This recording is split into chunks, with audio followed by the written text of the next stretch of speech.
Fatah NU Jawa Barat. Sini dong, yang di mana? Kemudian ini saya sebut Ananda karena secara organisasi ya, Fatah NU adalah putrinya muslimah.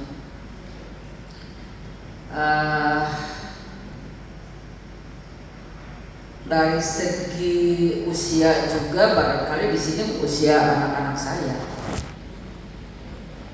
Anak saya yang pertama itu usianya kelahiran 77 ya, anak pertama. Cucu sudah 10. Jadi anak pertama aja 4. Anak berikutnya ada 3, jadi 10. Alhamdulillah. Betapa bahagia berada di sini karena mengingatkan kembali bahwa saya pernah seperti ini. Ya iya tuh ujuk-ujuk ini atumannya. Tuh ujuk-ujuk ini tahu nggak? Ngerti nggak? Ya orang Cirebon tidak tiba-tiba jadi nenek-nenek gitu. Ya jadi dulu dong, cemerlang dulu. Iya dong dulu zaman katanya. Semangat ya. Coba seperti begini. Alhamdulillah. Jadi kalau berhadapan dengan katanya, ya serasa kembali lagi berapa puluh tahun yang lalu. Gitu ya, apalagi kalau dibuka ini tuh kan. Ya Allah ya Allah, rasanya temani semangat dulu teh masih ada lagi di sini bergemuruh gitu. Ketika jadi kemas Fatayat kan saya yang dulu ngajarin ke PC itu gitu, jadi masih apa gitu. Jangan ini PMI aja harus PMI ya, tangan terkepal dan maju ke muka, masyarakat insya Allah masyarakat ya gitu ya. PMI itu ya, kemarin ya acara-acara PMI ya selalu kita sekarang berada di pengurus PWIK, Ikatan Keluarga Alumni PMI Jawa Barat gitu. Di Fataya sebagai pembina ya nggak tahu pembina apa enggak, terserah maju nyari siapa itu pembina. Yang penting ada keterikatan ya, keterikatan antara saya atau kami, generasi kami dengan generasi sekarang yang sedang menjernah, yang namanya bunga itu sedang mekar. Aduh ya Allah indahnya. Wa astagfirullah gitu ya. Wa astagfirullah. Kasohor Fatayat itu terus terang. Kasohor Fatayat itu ketika ya alhamdulillah gitu ya. Kita kan ada dulu tahapan ya, ketika kasohor itu ya bukan berarti saya ini tahadus bin ya, alhamdulillah. Kemudian dari saya kemudian ke Teh Imas, sebegitu semangatnya Teh Imas 2 periode, kemudian ke Teh Ratu, kemudian ke Teh Yaya, kemudian sekarang Teh Hirni. Tuh kan, jadi berapa ini, alhamdulillah. Sekarang jadi saya di sini harus berbicara akidah Ahlussunnah wal Jamaah atau Ahlussunnah wal Jamaah atau Aswaja sebagai fikrah, Aswaja sebagai harokah, Aswaja sebagai saya itu sebagai amaliyah sebenarnya ya. Ghirah itu bagian daripada ya, kalau ini juga ghirah ya, jadi ada amaliyah ya, fikrah, amaliyah dan harokah itu kalau kita dapatkan itu di dalam MKNU yang berasal kader NU itu yang pertama fikrah an-nahdiyah, kemudian amaliyah an-nahdiyah, kemudian satu lagi harokah an-nahdiyah. Nah kalau ini ya sini aswajanya juga sama begitu, jadi fikrah keaswajaan sebagai fikrah. Jadi Ahlussunnah wal Jamaah itu akan atau harus menjadi pola pikir kita ya, harus menjadi acuan dari pola pikir kita, tidak boleh melenceng sedikit pun. Nah kita di sini silakanlah, saya mau bicaranya bebas aja ya, kudu kikir kadieu kudu dikaca asa barurat kieu. Aku coba dan pas aja, waktunya juga sedikit. Ya, jadi Ahlus Sunnah wal Jamaah itu kembali lagi adalah Ahlus Sunnah wal Jamaah sebagai satu paham. Oke, ya satu paham. Dimana kalau diambil Ahlus Sunnah wal Jamaah sebagai satu paham, bukan ini harus kita mengacu lagi ke zaman setelah atau sepeninggal Rasulullah SAW. Bahkan pada zaman Rasulullah SAW kita acuannya ke situ. Mari kita sama-sama kaji lagi hadis Rasulullah SAW, ya yang semua sudah faham, semua sudah karena sudah populer. Akan terpecah umatku menjadi 73 golongan. Mana yang akan hadisnya dibacakan?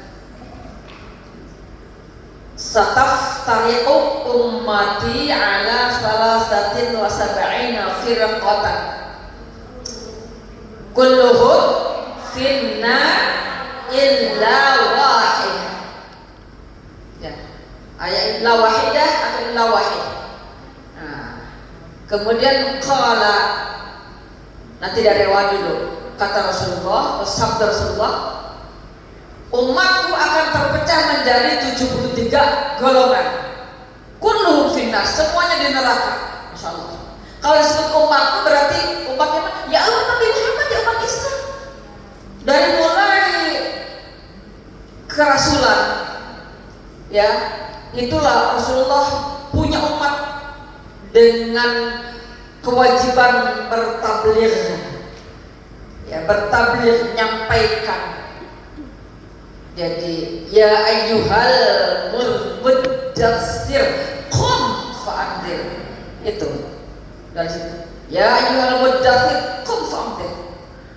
Harus berdiri teguh, fa'andir, berilah peringatan. Itu sudah terbuka, dakwah terbuka. Nah, setelah begitu, ya dari situ kan umat kemudian terus bertambah. Nah, kemudian beliau tadi menyebutkan akan pecah umatku menjadi 73 golongan. Berarti dari mulai situ sampai kapan? Sampai akhir zaman kiamat, sampai kiamat. Itu umat Nabi Muhammad. Yang mana? Yang beriman, tentu saja. Yang beriman. Tapi umat akan terpecah menjadi 73 golongan. Ya Allah. Dan kita harus perhatikan, kulluhum finnar, semuanya juga di neraka kecuali satu golongan. Nah, kalau dihitung-hitung zaman sepeninggal Rasulullah itu 73 itu sudah ada, bahkan sudah lebih. Waktu itu, sekarang gimana? Ke bawah sih? Wah, sudah berapa? Tapi yang disebut golongan, alhamdulillah yang ke Indonesia itu adalah mayoritasnya semuanya Ahlus Sunnah wal Jamaah. Ya.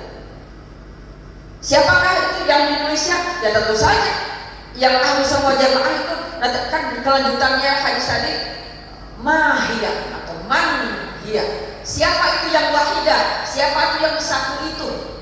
Kata sahabat, ma'ana alaihi wa ashabi, yaitu yang mengikuti sunnahku dan sunnah sahabatku, mengikuti aku dan sahabatku. Gitu. Yang mengikuti aku dan mengikuti sahabatku. Wa fi riwayatin, dan pada riwayat yang lain, dia Ahlus Sunnah wal Jamaah. Yang selamat itu tidak melalui neraka, yaitu hanya satu, yaitu Ahlus Sunnah wal Jamaah. Alhamdulillah, yang sampai ke Indonesia yang faham itu, ya. Jadi kita ini yang betul-betul insya Allah ada jujutannya, sanadnya, keilmuan itu sampai Rasulullah Sallallahu Alaihi Wasallam. Di sini hadir dari Muhammadiyah, dari Nasyidul Aisyah juga, yang dari itunya Jisra juga dari Nasyidul Aisyah tadi ketemu di bawah. Alhamdulillah, itu semua itu bukan golongan, itu Muhammadiyah, Taksis, PUI, dan itu jelas itu mah wadah organisasi, bukan golongan. bukan golok, sama-sama di dalamnya air putih. Ya, wadahnya beda-beda, isinya sama. Ahlus sunnah wal jamaah. Ada dari sananya, beruntutannya ada sampai sana. Jangan jauh-jauh. Hadratus Syekh Kiai Haji Asy'ari kan bareng-bareng dengan Kiai Muhammad Dahlan ketika di Mekah. Tuh, coba ya, pulang ke sini menjadi pelopor dari organisasi yang besar pertama dan kedua. Gitu. Itu untuk mengembangkan semuanya. Insya Allah mudah-mudahan kita yakin. Ya. Tidak ada perbedaan dalam hal ini. Yang prinsipil, yang ada perbedaan dalam hubungan yang kecil-kecil itu tidak usah jadi masalah. Ikhtilafu ummati rahmatun. Perbedaan pendapat di antara umatku menjadi rahmat, kasih sayang. Karena apa? Masing-masing punya apa, mengembangkan fikrohnya, ya, mengembangkan fikrohnya. Jadi kita kembali lagi Ahlus Sunnah wal Jamaah, yaitu menjadi pola pikir bagi kita, ya. Karena apa? Kita acuannya sumbernya adalah Al-Quran dan As-Sunnah, ya. Kita harus yakin berdasarkan hadis yang tadi. Insya Allah kita mudah-mudahan dibimbing oleh para sepuh kita, ya, para ulama. Dari sananya pasti dari Rasulullah SAW, akan dibawa mudah-mudahan shiratal mustaqim, jalan yang lurus. Kemudian kita dengan upayanya juga akan insya Allah mohon kepada Allah senantiasa mendapatkan syafaatul uzma di hari kiamat dari kanjeng Nabi Muhammad sallallahu alaihi wasallam. Ya, itu harus diminta, itu harus diminta. Dalam tahajud malam ingat ya. Diminta pada Allah, ya Allah, seperti begini saya ini, ya Allah, apakah saya patut masuk surga, ya Allah? Tapi saya takut kalau masuk neraka, ya Allah. Oleh karena itu mohon kepada Allah dengan ridhamu, ya Allah, saya akan mendapatkan syafaat dari kanjeng Nabi Muhammad sallallahu alaihi wasallam. Mudah-mudahan dianggap sebagai umatnya nanti pada hari kiamat, diakui dan disayangi, kemudian diberikan syafaat, kemudian diajak dalam rombongannya shiratal mustaqim masuk surga. Amin. Ada maknanya. Kalau segede begini mah doa kita yang sudah ini. Kalau segede begini belum, yaitu nanti. Kalau lagi segede begini juga saya belum pernah doa ke situ. Belum nih. Ya, surah begini menakutkan deh. Ya, apalagi lah. Jadi harus sudah betul menyesuaikan dengan ya, usia seperti itu. Nah, anak-anakku sekalian, selanjutnya ada Ahlus Sunnah wal Jamaah versi Nahdlatul Ulama. Maksudnya apa? Itu lebih difokuskan bahwa Ahlus Sunnah wal Jamaah versi Nahdlatul Ulama ini sebagai ajaran dari Hadratus Syekh Kiai Haji Asy'ari, yaitu adalah yaitu golongan kita, istilahnya namanya golongan kita yang mengacu dari sisi akidahnya adalah kepada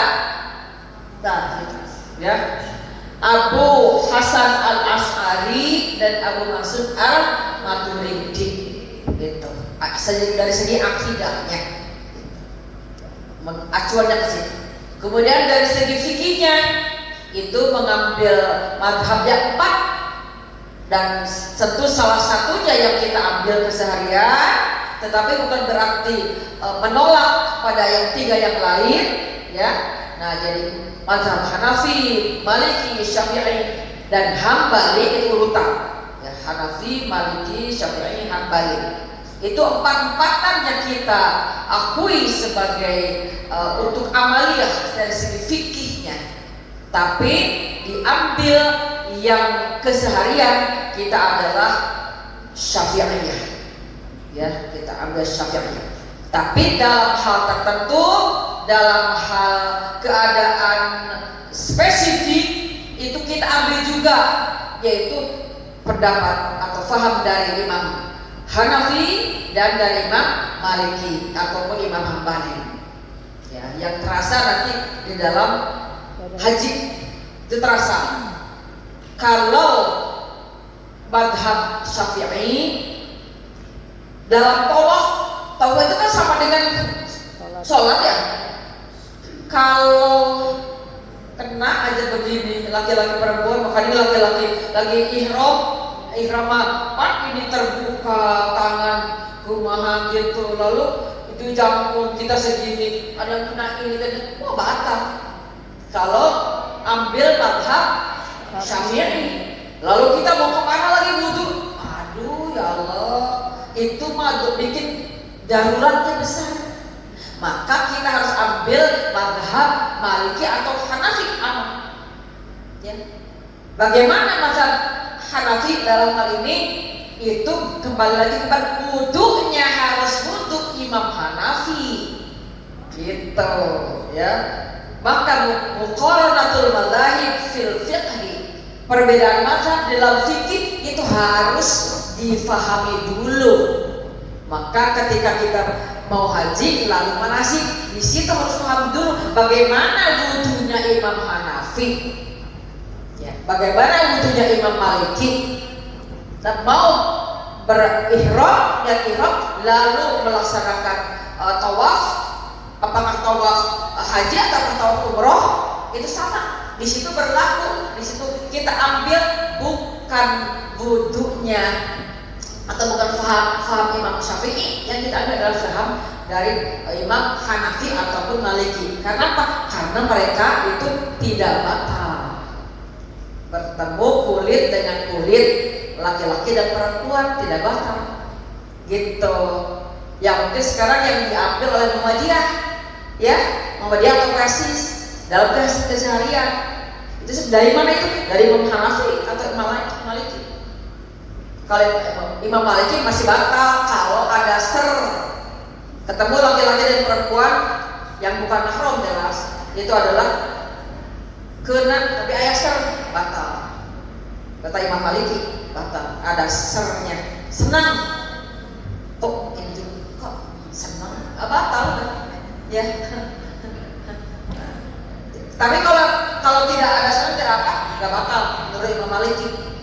Kalau Imam Hanafi nggak batal pun juga, apapun juga kena ada senda apakah nggak batal.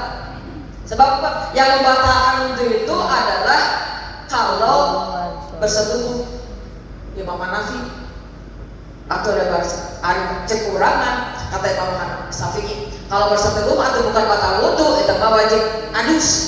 Ya gitu. Nah itu makanya harus dipahami dulu itu.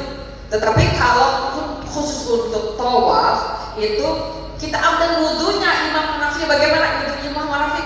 Itu mungkin berat sedikit lah. Bedanya apa? Ketika ngusap kepala, masbur roksi, mengusap kepala itu diperlebar. Imam Hanafi itu perlebar, minimalnya sepertiga wudunya. Hanya pada segitu.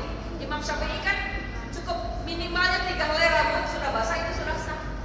Imam Hanafi. Kalau Imam Syafi'i ya, maafkan. Imam Syafi'i 3 helai rambut itu sudah sah. Asal bukan rambut jangan main di sini. Ini ada untung. Salah.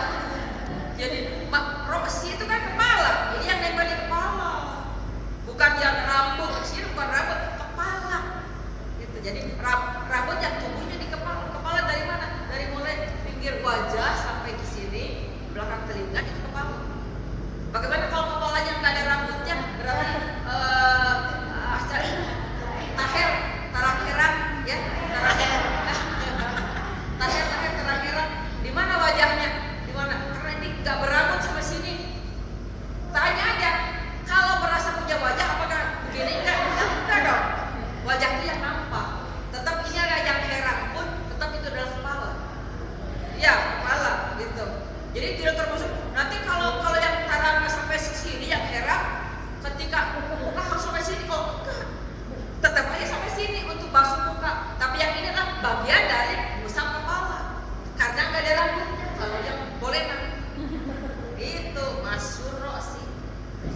kalau Imam Hanafi harus semuanya, apalagi kalau bundul laki-laki mah enak set, udah minimal sepertiga gitu. Nah kemudian ditambahnya kalau Imam Maliki ininya digosok kadal, padahal kita juga ya kita kan suka gosok juga ya. Nah ini difahami dari mulai wudunya. Nah ketika itu kemudian dibawa ke istilahnya tawaf, atau kalau yang namanya kharaja minas sabila ini ada yang keluar dari dua jalan sama batal di mana-mana juga. Ya nggak ada batal itu yang tidak membatal, oh nggak ada, semua mau batal. Keluar dari sini atau dari sini batal ya semuanya.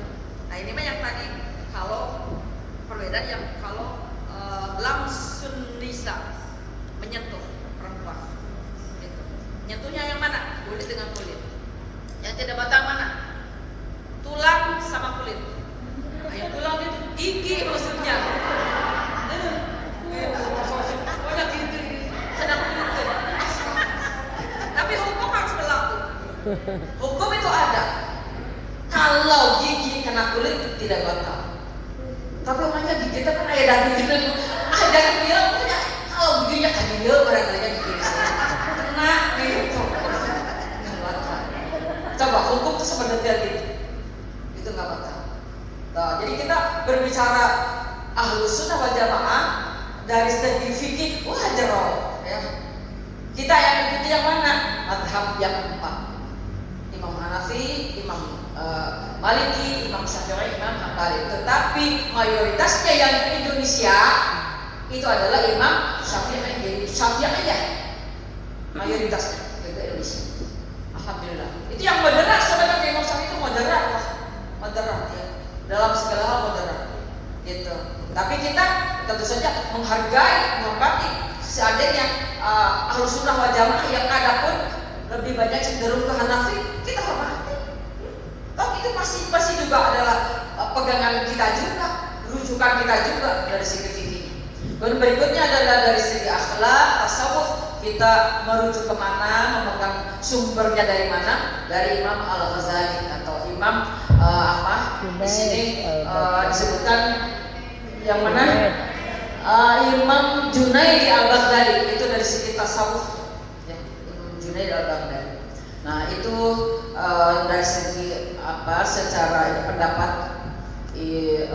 syekh atau jurusan dari MU-nya seperti itu, gampang apa maksud itu ya. Berikutnya prinsip-prinsip Ahlus Sunnah itu tinggal baca lah. Yang penting kita semua beraswaja ini, berahlus sunnah wal jamaah itu Ahlus Sunnah hendaklah menjadi fikrah. Sekali lagi ya, menjadi fikrah berarti pola pikir dimanapun kita berada itu harus konsisten kita mengacu ke situ. Kita yakin bahwa kita akan dibawa kepada jalan yang benar, maka pola pikir kita tidak boleh karena terkooptasi dari manapun, apalagi terbawa arus pola pikir yang menyimpang, alhamdulillah ya. Bahwa kita ini Islam Ahlus Sunnah wal Jamaah, bukan yang ngaku Islam tapi yang terlarang karena berbeda prinsip. Seperti mana Ahmadiyah itu kan ada yang menyatakan bukan Islam Ahmadiyah, tapi kenyataannya ada kan? Ada ya. Tapi tidak jelas itu adalah, menurut kita itu adalah sudah menyimpang prinsipnya. Secara prinsip sudah menyimpang.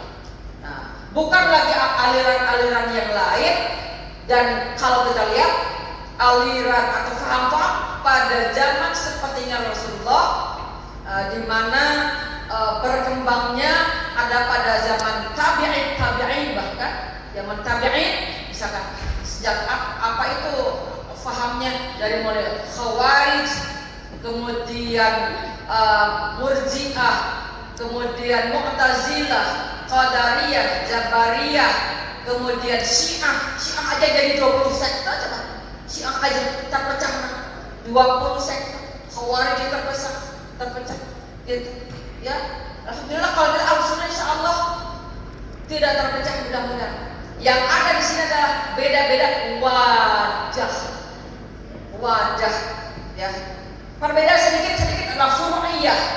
Sudah ditimpa oleh Rasulullah dalam hadisnya. Tadi sudah saya sampaikan, ikhtilaf ummati rahmatun. Perbedaan di dalam hal umatku berbeda pendapat, masalah-masalah yang furu'iyah kayak yang cabang-cabang, bukan yang batang, bukan, tapi yang cabang-cabang.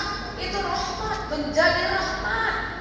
Tandanya kita adalah berkembang pemikirannya, asal tidak hal-hal yang prinsipil, akidah itu yang tidak diharapkan. Makanya kalau berbeda akidah seperti tadi yang saya katakan, satu paham dalam Islam itu pada sisi lain itu bukan Islam. Bahkan kalau tidak salah tidak berhak melaksanakan ibadah haji. Dan bahkan memang ibadah haji Nabi ada di sini tuh. Tapi ke negara lain, ibadah hajinya yang tadi saya sebutkan itu, naudzubillah, ke negara yang sebelum Arab Saudi nyampe parah ya, karena kamu begitu moya udah jelas bisa, berarti bukan laisa minna, bukan dari golongan kita, gitu. Nah itu, kemudian berikutnya, hati-hati kita dari mulai kita diajari, dibekali oleh para sepuh kita dari asal-asalnya, yang mana ilmu itu terus ada syaratnya sampai Rasulullah SAW. Ingat, insya Allah kita dibawa kepada jalan yang lurus, maka istiqomahlah di dalam jalan tersebut. Ya, istiqomah harus betul-betul pegang teguh, komitmen yang kuat. Kemudian juga kita perkuat dalam diri kita. Jadilah kita ini akan membentuk pola pikir yang betul-betul akan membawa hidup kita ini dari siapa kalau bukan tuturunan ilmunya dari Rasulullah SAW. Fikrah an-nahdiyah, aswaja sebagai fikrah, kemudian aswaja sebagai harokah, gerakan. Nah ini baru gerakan, jangan diam.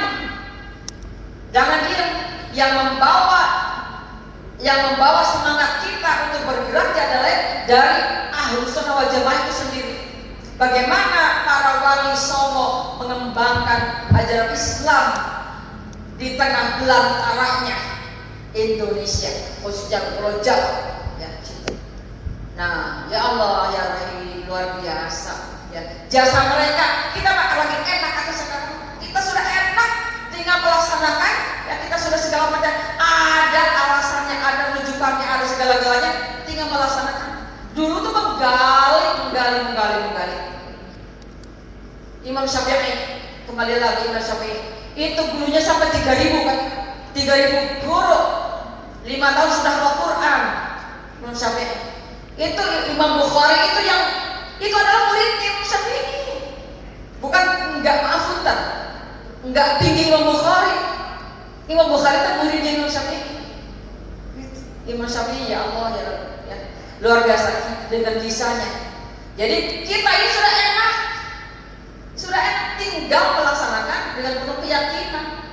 Makanya jadilah pola pikir yang kita selalu komitmen ke situ, yang menjadikan kita satu diri, yang menjadikan konsep diri, punya citra diri sendiri, tidak boleh menyimpang dari fikrah Ahlus Sunnah wal Jamaah. Harokah apalagi? Harokah itu kan kelihatan, udah mulai namanya gerakan diamnya enggak lah. Melalui fatayat melalui Nas'atul Aisyah, melalui Aisyahnya, melalui muslimatnya, apalagi ya laki-laki juga sama, Ansor, pemuda Muhammadiyah itu bergerak dalam arti apa? Itu kan akan memegang panji Ahlus Sunnah wal Jamaah. Ya, itu. Nah, yang harusnya berada di front apabila Islam itu sendiri ada yang mengintervensi atau yang mengobok-obok, yang melecehkan, yang mendiskriminasi, atau sekarang lagi-lagi kita enggak melihat dan mendengar kok ada yang muncul yang aneh-aneh. Ya, sholat Idul Fitri adalah perempuan di depan, kemudian jadi khotib Jumat juga katanya, ya. Kemudian ya itu mungkin tidak menjadikan tidak sah sholat, tetapi itu tidak sesuai dengan kaifiat yang diberikan contoh oleh Rasulullah SAW, bahwa saf yang depan adalah yang laki-laki dewasa, berikutnya safnya adalah anak-anak laki-laki, berikutnya saf perempuan. Dalam hadis yang sebaik-baiknya sholat berjamaah bagi laki-laki itu adalah yang paling saf pertama di belakang imam, yang terbaik. Yang paling baik safnya bagi perempuan adalah yang paling belakang di antara saf perempuan itu sendiri. Bukan berarti harus terlambat, enggak. Kita posisikan paling belakang. Itu etikanya,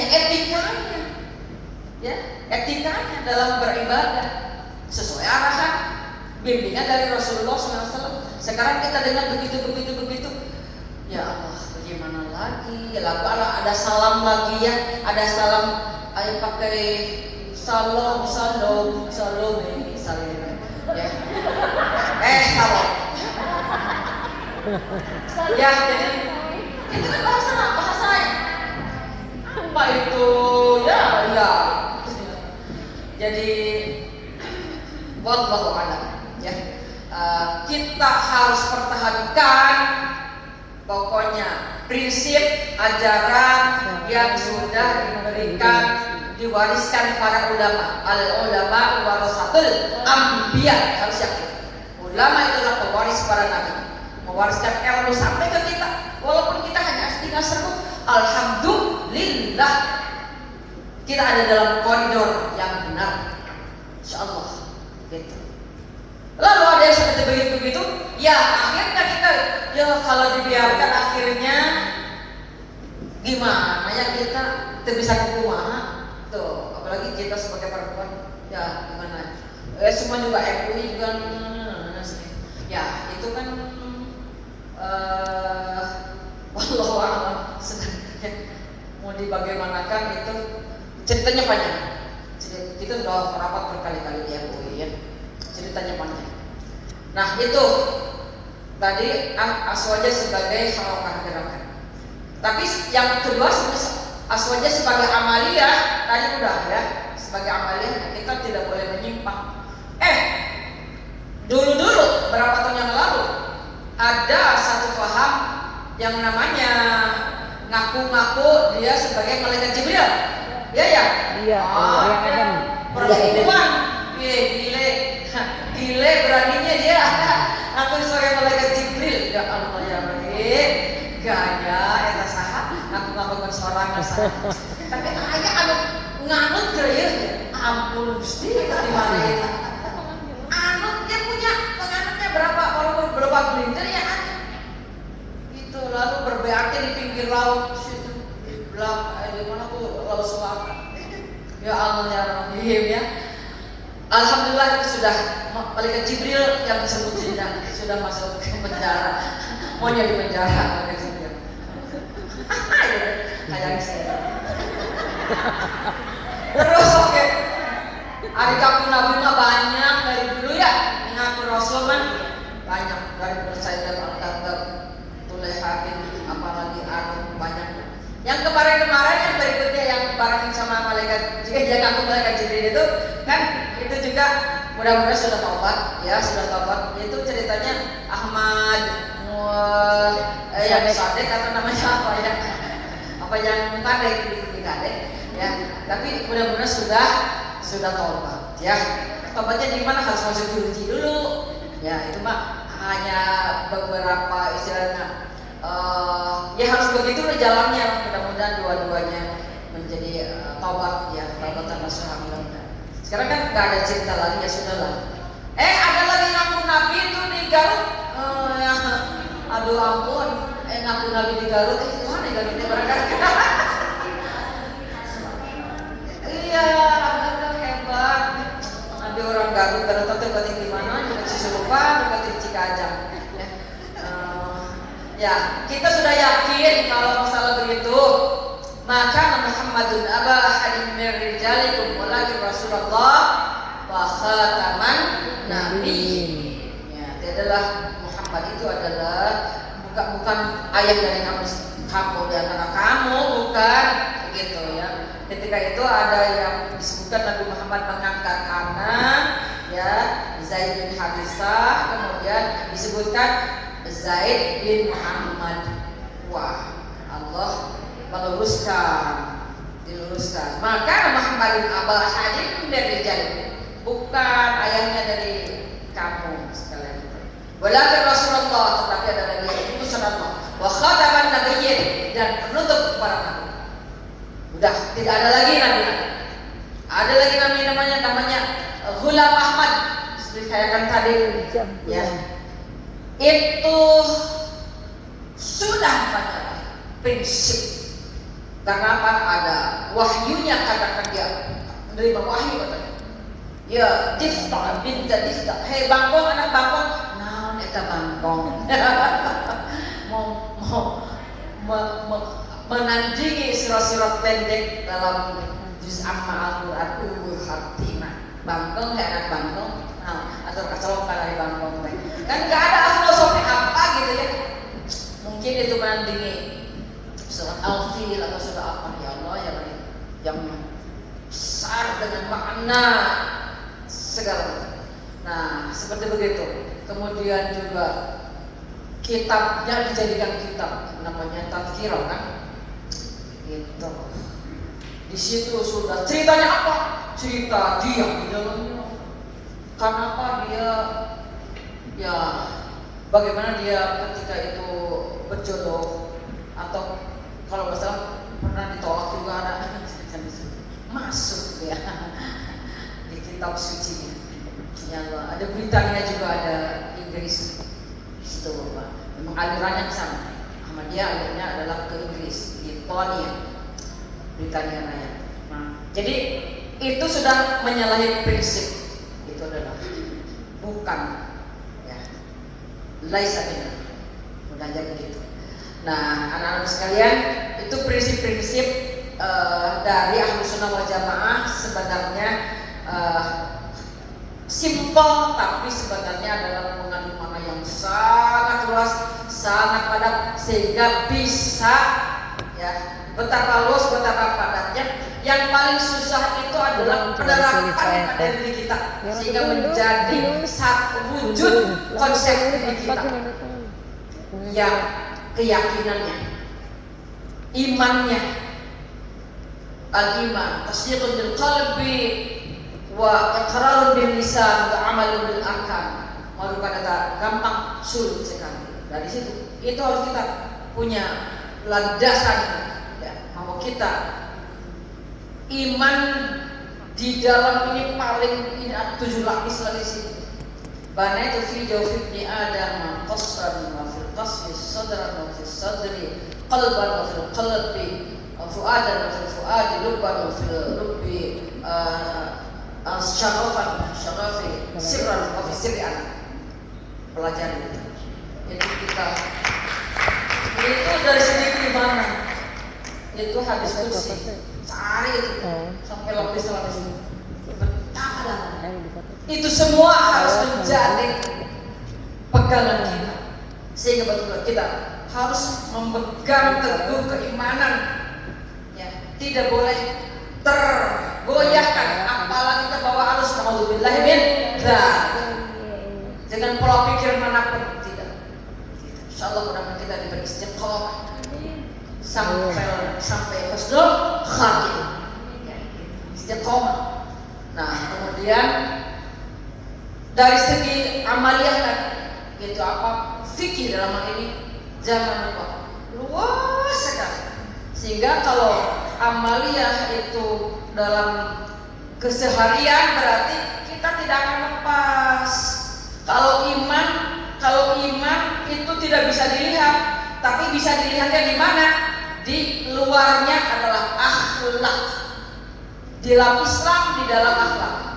Iman, Islam, ihsan. Iman itu adalah paling dalam, ibaratnya kalau dalam pohon adalah ke dalam itu nancep di bawah tanah tidak terlihat. Itu iman. Akar lah itu iman. Ya. Sehingga kelihatannya di mana? Indikasinya ada di mana? Ada di akhlak. Akmalul mu'minina imanan ahsanuhum khuluqan. Sesempurna sempurna iman adalah yang paling baik akhlaknya. Terlihatnya di akhlak. Akhlak lahiriah belum akhlak batin. Nah, jeroboh ya Allah. Akhlak batin, masya Allah. Nah, akhlak batin itu kita harus bisa di dalam ini menaklukkan berbagai penyakit yang ada di dalam rohani kita. Amradul qulub ada 7 tempat. Ya, yang pertama di dalam tempat namanya latifatul qalbi, 2 jari di bawah susu kiri. Mana ya nggak ada, ya di X-ray nggak ada juga, karena adalah tinjauannya batini. Ada apa di situ? Tempatnya bagus sekali, ke tempat iman. Kalau terpelihara, terjaga di situ, tempat yang paling bagus, yang membawa kendali kita dalam hidup, bahagia di akhir dari situ. Tapi kalau dibiarkan, tidak dipelihara, di situ akan menjadi sarang penyakit yang membawa petaka, bahkan terpeleset, bahkan apa itu celaka dunia akhirat. Apa itu? Kufur, musyrik, takhayul, tatayur, ada di dalam latifatul qalbi. Kalau tempat tersebut tidak dipelihara, tidak dijaga. Kufur, musyrik, takhayul, tatayur, latifatul qalbi tempatnya. Tapi kalau dijaga, terpelihara dari penyakit yang tadi, yang mematikan secara hakikat, itu akan tumbuh iman, makrifat kepada Allah, kuat iman sampai setembus, tidak akan tembus godaan apapun karena imannya tebal. Ya Allah ya Rahim, jadilah seseorang yang tauhid kepada Allah. Gimana caranya? Itu harus didetakkan, pukulkan Allah, Allah, Allah 5.000 kali dalam latifatul qalbi. Berikutnya ada latifatul ruh, sebelah sini, 2 jari di atas susu kiri, di bawah susu kiri. Ada apa itu? Ada nafsu bahimiyah, nafsu binatang jinak. Nafsu binatang jinak. Kalau namanya binatang jinak itu jangan sangka baik-baik aja. Ya, binatang jinak pun emang dia, kucing itu sapinya kucing juga. Itu jangan biarkan dia baik-baik aja. Kita balik sedikit, naik ke meja, ambil piping ayam, coba. Asal si balik, si bangsat, si mana sih? Asalnya dalamnya si sayang, si manis, si lucu, si tampan. Tapi mulai sedikit kita ambil ke meja, ambil. Wah, bangsat sih, itu kan otomatis berubah.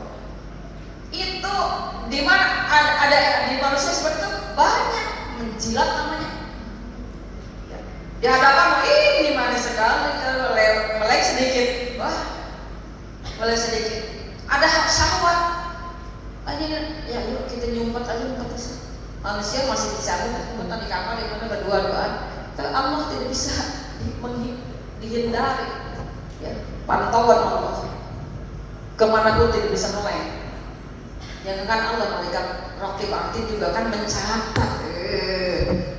Kita nggak sadar. Kita di mana-mana dibuntuti, di samping kiri kan.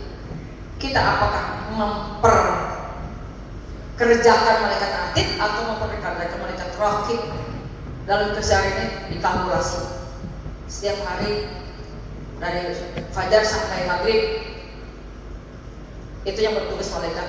Nanti setelah itu menghadap Allah diganti dengan malaikat yang shift malam. Begitu, sip-sipnya bukan pegawai pabriknya yang sip-sipan. Malaikat juga dibagi sip-sip untuk cegah kita, termasuk yang mungkin mencatat. Nah, nafsu bahimiyah ini bagian dari akidah Ahlussunnah wal Jamaah ya. Kemudian pokoknya menjilat begitu gitu adalah seperti binatang lah, binatang jinak gitu. Ada lagi ada nafsu latifah di sini, latifatus ruh, latifatul sirri, latifatus sirri. Latifatus sirri tadi, latifatul ruh sekarang. Ya, latifatul ruh itu 2 jari di atas susu kiri. Itu ada apa? Nafsu syab'iyah, nafsu binatang buas. Kalau ada orang yang kerjanya ya ingin, maksudnya bukan kerjanya, karakternya ingin kaya sendiri, ingin menang sendiri, serakah kepada orang lain, gak peduli, ya, kemudian kejam, yang namanya jahil. Bukan jahil, kalau jahil mah boleh, jahil. Jahil itu hasud, ya, dengki, kemudian berbagai macam sifat-sifat itu persis seperti binatang buas ada di manusia banyak. Di situ sedang dirajai oleh nafsu setan. Nah, kemudian berikutnya ada nafsu sifat rabbaniyah, yaitu pada tengah. Latifatul khafif, 2 jari di atas susu kanan. Ada apa di situ? Nafsu syaitaniyah. Nafsu setan itu akan mencengkeram manusia, ya, supaya dia mengajak kepada yang lain untuk jauh dari Allah. Itu mengajak kepada jalan yang sesat, jauh dari agama, jauh dari Allah. Berikutnya dipercepat, yang di tengah adalah sifat rabbaniyah. Sifat rabbaniyah itu adanya di dalam latifatul akhfa. Di situ seseorang yang tempatnya bagus, semuanya tempatnya baik kalau terpelihara, terjaga, ya. Tetapi kalau dibiarkan itu akan penyakitnya akan muncul. Yang mana penyakitnya adalah arya, kibr, sum'ah, apalagi sum'ah, kibr tuh ya, sombong, merasa cantik sendiri, merasa pintar sendiri, merasa kaya sendiri, yang lain tidak dibutuhkan. Pokoknya akulah yang paling segala-galanya. Itu sebenarnya adalah sifat-sifat Allah. Allah al-kibriya, ya. Jadi Allah yang maha besar, Allah yang maha suci, Allah itu adalah sifat-sifat Allah. Ada pada manusia, oh jadilah penyakit. Kalau yang punya dada itu membusukkan dada itu tandanya orangnya. Oh, yang sombong mah gak ada yang begini, nggak ada, ya, pasti orang kaya begini. Wah, gaya. Jika sawah itu lagi panen, kan gini. Wah, nggak ada yang begini, nggak ada juragan gini, nggak ada. Nah, ini keren di sini. Lagi dirajai oleh setan. Nah, di sini keluar sifat-sifat Allah hanya miliki oleh Allah. Kalau sifat-sifat Allah, kebesaran Allah ada pada manusia, itu berarti penyakit. Kemudian 2 lagi di sini atau dari sini sama yang itu adalah penyakitnya atau tempatnya tuh latifah, apa itu penyakitnya adalah nafsul ammarah. Nafsu amarah berarti kondisi jiwa yang tidak terbendung, membawa kepada keburukan. Wa ma ubarri'u nafsi innan nafsa la ammaratun bis-su'i, pasti membawa kepada jalan yang jelek, jadi tidak terbendung. Wah, itu 99% bahkan 100% membawa kepada kejahatan nafsu amarah. Apakah marah-marah? Mungkin mulai dari marah-marah, mungkin berikutnya nanti bisa akhirnya membunuh atau mencincang bahkan mutilasi, kan akhirnya tidak terbendung. Nauzubillah min dzalik. Terakhir ada latifah kulli jasad. Oh tadi Latifah nafsun natiq ini namanya. Latifah nafsun natiq. Ini hanya bisa dijumpai di ilmu tasawuf ya, yang saya itu kan nggak ada di yang lain. Akhlak tasawuf yang ajaran dari Imam Ghazali tadi. Kemudian tadi latifah kulli jasad yang terakhir. Ini tempatnya di seluruh tubuh. Di mana adanya ngalirnya tuh di darah. Ada apa? Jadi latifah kulli jasad, seluruh tubuh yang dialiri darah. Ada apa? Ada dua penyakit, yaitu jahlu wal kasal, bodoh dan malas. Bodoh tidak mau merasa ingin bertambah ilmu apa untuk kebaikan, enggak. Bahkan yang sudah tahu pun pura-pura tidak tahu. Apa contohnya? Kalau ngomongin orang dosa itu dosa, kunaon kan resep. Ayo. Kita sudah senang kan? Senang yang jangan bilang ada kabar baru, jangan bilang, tapi dia mana bilang? Jangan bilang si Am itu tuh mantan pacar saya bilang, anu, itu jangan bilang. Padahal sudah bilang. Nanti dari orang itu supaya mereka jangan bilang ya. Terus begitu. Senang itu ngomongnya. Itu namanya tahu sebenarnya itu adalah dosa. Tapi kenapa? Itu lagi dibodohkan dengan nama lidah, bibir. Lagi dibodohkan, bodoh. Ya. Padahal tahu. Tapi lagi dibodohkan. Sama mata juga memandang itu sebenarnya nggak boleh dilihat. Tapi sama ingat nonton DF. Apa penasaran? Nonton DF apa salahnya sih? Ya kalau secara hukum ya salah dong. Lihat orang lain senang lagi, ya Allah ya. Itu gimana ya? Sayang manusia itu gak ada yang sempurna. Orang satu sih tahu gitu ya. Itu tanpa disadari bahwa itu sebenarnya adalah tidak benar menyenangi itu ya. Tapi harus dikasih tahu gitu ya. Kalau yang kalian belum tahu bahwa itu adalah tidak benar, jangan merasa ini makan salah ya, senangnya apa sih salahnya? Tidak mengganggu orang. Begitu. Memang hukum dengan Allah tidak harus mengganggu orang. Itu langsung penilaian itu kan diri kita sendiri ya. Malaikat langsung bisa malaikat rakib atau ma min qaulin illa ladaihi raqibun atid. Lakukan. Situ. Nah, sudah itu apa? Al-kasal itu ya, tadi kalau al-jahlu mata tahu pada yang boleh dilihat pada tidak, tetapi kenapa senang noong orang atau apa? Mendengar aja orang yang lagi bercerita gitu, ceritanya gosip gitu ya, nggak diajak tapi di situ lagi bercerita, kan pura-pura gitu, digini-gini, gini lagi baca supaya kedengaran, tuh kan tahu itu teman kayaknya kita udah nggak diajak partisipasi, kata saya coba partisipasi lah biar ini juga partisipasi yang pasif gitu kan, iya teraneh. Coba itu ada lagi dibodohkan ya, lagi dibodohkan telinga. Nah sekarang kalau kasal artinya apa? Kasal itu malas namanya. Baca Quran aja harus seberapa ini. Tadi maka ketika baca Quran betul kan? Sama tuh. Atau kamu saya Quran ini dilawan itu setan. Dilawan.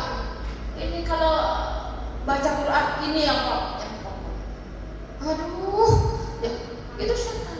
Lawan. Itu malas. Ini wiridan aja capek. Wiridan baca Quran terus tangan dibawa beramal itu sedangkan malas kaki. Ya Allah, itu adalah semuanya adalah penyakit rohani ya, tinjauan akhlak tasawuf gitu. Semuanya ada di ahli sunnah wal jamaah. Kalau di luar mah nggak akan cukup 2 semester. Ya. Saya kebetulan berapa tahun belajar akhlak tasawuf ya, ilmu suludin atau khusus akhlak tasawuf ya Allah ya Rahim belum keawakan misalnya, saking luasnya. Apalagi pelaksanaannya sejak. Ya, anakku sekalian, saya kira tidak usah berpanjang kalam. Yang penting mah intinya begitulah kita. Alhamdulillah, mari kita jalankan sama-sama. Kita sama dalam ini karena ada organisasi lain itu adalah sama Ahlus Sunnah wal Jamaah. Ya, intinya seperti tadi. Insyaallah semuanya kita yang makin yakin bahwa kita tidak boleh ada keraguan bahwa ilmu yang sampai ke kita adalah turunan dari para ulama. Itu diturunkan ayat sanadnya kita punya kan skema ilmu yang sampai ke kita ya, ke kita itu dari berbagai jurusan samanya terus melancip sampai ke Rasulullah. Ada situnya akar ilmu ya, kita bisa lihat. Bahkan kita harus punya ya, kita punya di rumah masing-masing turunan kemana ilmu di Rasulullah, terus kemana sampai Hadratus Syekh Kiai Haji Hashim Asy'ari ya, terus ke bawah sampai ke kita. Alhamdulillah. Sekian, terima kasih. Kalau ada masalah tidak usah nanya. Walailah nanya sakirilah ya. Maka assalamualaikum warahmatullahi wabarakatuh. Waalaikumsalam warahmatullahi wabarakatuh. Tepuk tangan yang meriah untuk pemateri kita.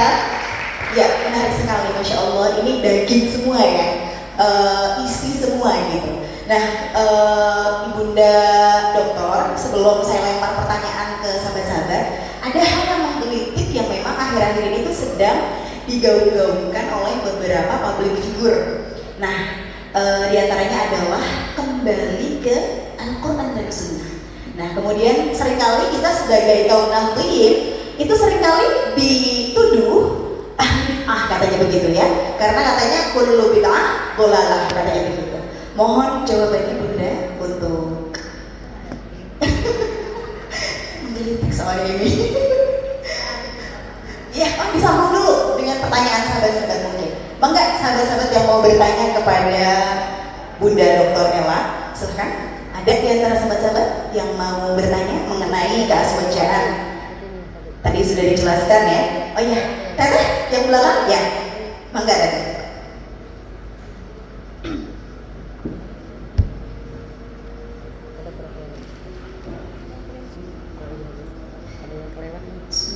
Assalamualaikum warahmatullahi wabarakatuh. Mohon izin Bunda, terima kasih atas pemaparannya yang begitu sangat luas sekali ilmunya. Ada yang ingin saya tanyakan, satu pertanyaan yang beberapa waktu lalu pernah saya tanyakan kepada para pemateri dari NU tentang aurat wanita. Kalau di dalam sholat sudah tahu ya, menurut Imam Syafi'i adalah jami'u badaniha ilal wajha wal kafain, dan di luar sholat itu adalah jami'u badaniha tanpa terkecuali gitu ya. Nah, sedangkan kita sendiri yang menganut Ahlus Sunnah wal Jamaah, berpakaiannya juga masih ya ilal wajah wal kafain, wajahnya kelihatan gitu. Nah, yang ingin saya tanyakan, apakah memang kita harus mengikuti madhab lain di dalam hal ini, atau cukup dengan mengingkari bahwa di dalam hal menutup aurat kita memang belum termasuk Syafi'iyah. Terima kasih Bunda. Assalamualaikum warahmatullahi wabarakatuh. Hatur nuhun. Maka Mau langsung dijawab Bunda? doanya Oh iya, siap. udah maghrib kok. Siap Bunda, siap. Yang pertama tadi, a'udzubillahi minasyaitonir rajim. Wa ma atakumur rasulu fakhudhuhu wa ma nahakum anhu fantahu. Kemudian apa itu? Atiullah wa atiur rasul wa ulil amri minkum. Kemudian banyak lagi ayat-ayat dan hadis bahwa kita adalah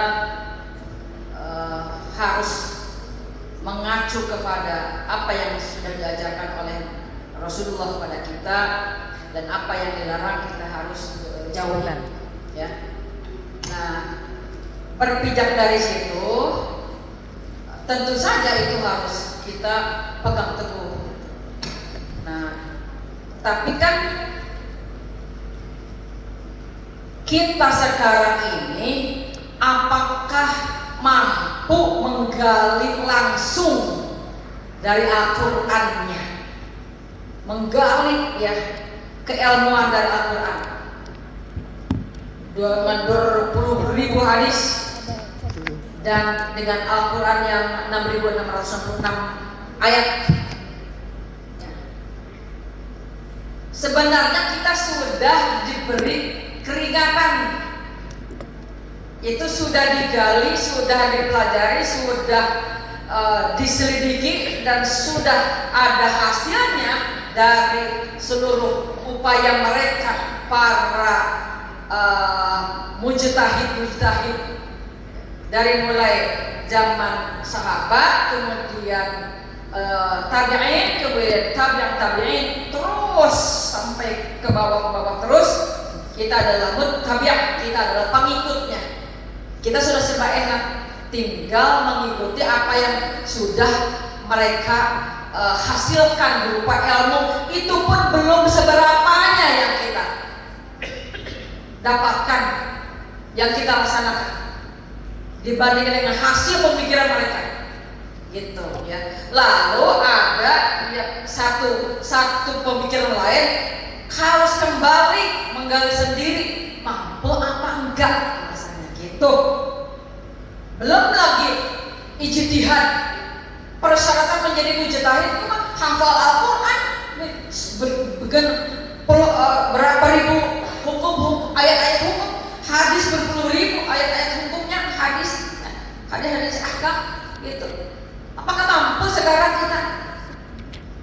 Ya kalau tidak mampu jangan memampukan diri, kalau berusaha aja silakan. Tapi apakah sudah masuk kategori mampu nggak seperti orang-orang dulu yang sudah menghasilkan ilmunya yang sudah ada di kita sekarang, ya, melalui guru-guru kita, gitu.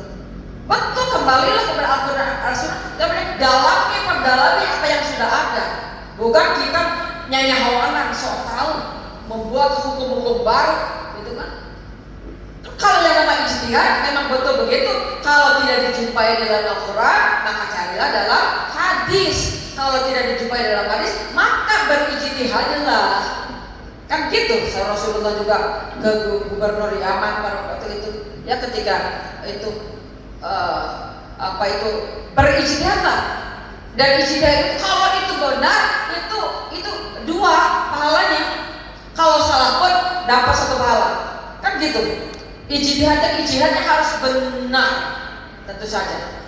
Nah, persyaratan ijtihad itu, persyaratan menjadi mujtahid itu tadi, ayat-ayat hukum Al-Quran semua udah hafal, berpuluh ribu hadis ahkam harus hafal. Apakah mampu kita? Itu kembalinya, ya. Makanya kalau kita merasa belum mampu, oh ya jangan dibilang sok mampu. Ya sudah, yang ada pelajari di situ, gitu. Ya. Nah kalau harap betul-betul hal yang baru, kita bukan tidak terpercaya diri. Kita masih ada para ulama, alhamdulillah. Masih ada. Ayo kita ikuti. Jadilah muttabi', bukan taklid buta, bukan. Kalau taklid buta tuh enggak ngeh, tapi kita kan ikut mempelajari, ya, ikut mempelajari. Muttabi', pengikut itu ada argumentasi. Berikutnya tadi apa tadi? Aurat perempuan. An-nisa'u auratun illal wajha wal kaffain. Perempuan itu aurat semuanya. Apa itu aurat? Itu yang sekiranya malu kalau kelihatan, ya, kecuali wajah dan dua telapak tangan. Kaffain. Ada yang menyebut kaffain itu termasuk yang ininya. Seperti yang kita sekarang ini, ya, mungkin yang termasuk kaffain itu ini, padahal kaffain itu ini aja ya. Ini telapak tangan bagian dalam. Jadi perutnya telapak tangan. Tuh. Kalau ini maksudnya apa? Sebutannya apa di atas? Ya telapak tangan atasnya ya. Ya. Tapi kalau dalam sholat kita kan wajah terbuka, memang tadi illal wajhati wa kafain. Yang mana yang kafain ketika sholat? Ya ini. Jadi atasnya itu harus tertutup. Maka bukanlah kita pakai serobong ke sini. Ya. Situ. Tapi ada pendapat lain seperti ya saudara-saudara kita juga yang segini nggak apa-apa kesini ada. Tapi ini khawatir ketika begitu ada yang kesininya merosot. Ya harus ada yang terkhusus. Gitu. Karena ada pendapat bahwa ini adalah termasuk ya kafain itu adalah termasuk atasnya. Gitu, termasuk atasnya. Gitu. Jadi kita nggak usah ninggalin gitu. Sholat Nabi itu. Jangan begini di sholatnya jadi memantau sholat saudara kita. Janganlah jadi sholat. Jangan begitu merasa benar sendiri. Jangan begitu ya. Itu yang penting khusus sholat. Yang begitu itu adalah ada yang seperti itu ya. Berarti pendapat dari salah satu mazhab, mungkin mazhab Hanafi seperti itu. Jadi segini. Bahkan kayak kalau dalam hal itu muqarrar matahib kita jelimet sekali ini. Detail perbedaannya itu dikit-dikit tapinya ada yang samanya, ada yang perbedaannya. Ya Allah, bab puasa aja makruh puasa tuh. Banyak sekali perbedaan antara mazhab. Dikit-dikit kan namanya beda. Nah, tapi itu jadi sudahlah. Sekarang yang kita yakini bahwa ini adalah yang kita terima, laksanakan dengan sebaik mungkin, itu aja. Ya, bahwa yang menjadi anutan kita ini, bahwa kita dalam sholat kita boleh kafain dan wajah. Tapi di luar sholat sebenarnya harusnya mungkin harus pakai lebih lagi kan. Tapi kan lagi-lagi kita juga enggak sembarangan mengikuti juga, tapi ya dibawa ke luar sholat bahwa wajah dan kafain itu termasuk di dalam di luar sholat juga. Mungkin ke situ kita ambilnya ya. Nah, tapi kalau khusus untuk para istri rabi kan itu mah yang harus tertutup karena memang pada waktu itu ada asbabul wurudnya ya. Asbabul nuzul. Nah, jadi kena fitnah. Maka para istri rabi kan pakai niqab. Ya niqab. Nah, jadi akhirnya semuanya perempuan seperti itu. Wallahu a'lam. Ya, wallahu a'lam. Sekali namanya Pak ya, seperti ini. Ya, kita hormati semua yang kita temukan sesama Islam Ahlus Sunnah wal Jamaah. Kita hormati. Jangan merasa benar sendiri. Jangan memutuskan orang lain salah. Wah, berarti benar sendiri, yang lain salah tidak benar. Terus kita mohon kepada Allah, apa yang kita jalani ini mudah-mudahan berada di dalam lindungan Allah. Apalagi kita mohon kepada Allah mudah-mudahan ada ridhonya yang membawa selamat. Gitu ya, gitulah.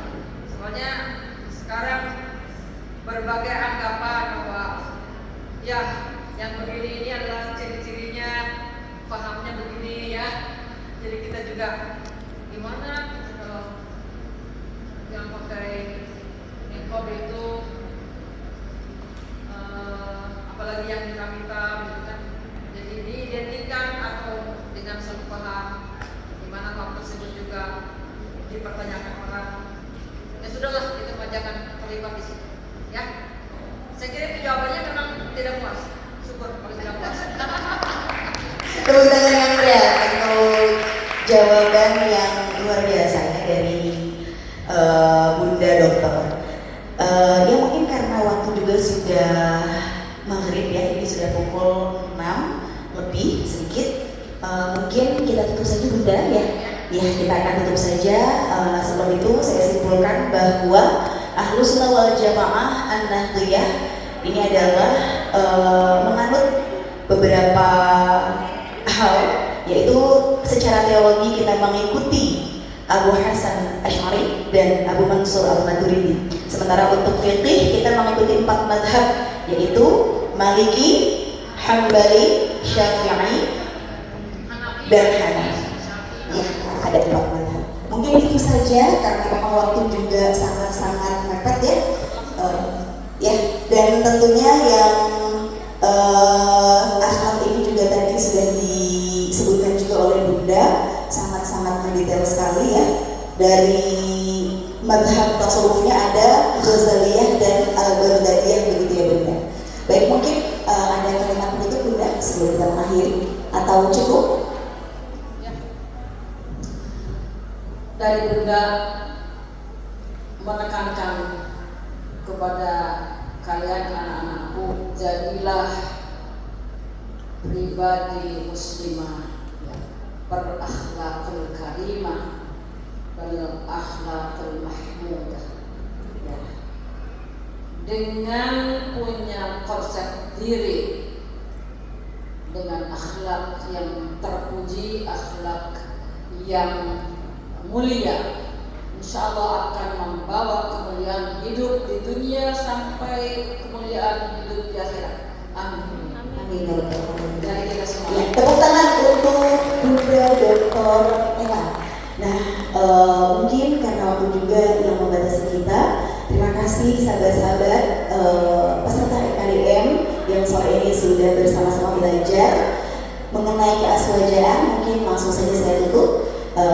Wallahu muwaffiq ila aqwamit thoriq. Wassalamualaikum warahmatullahi wabarakatuh.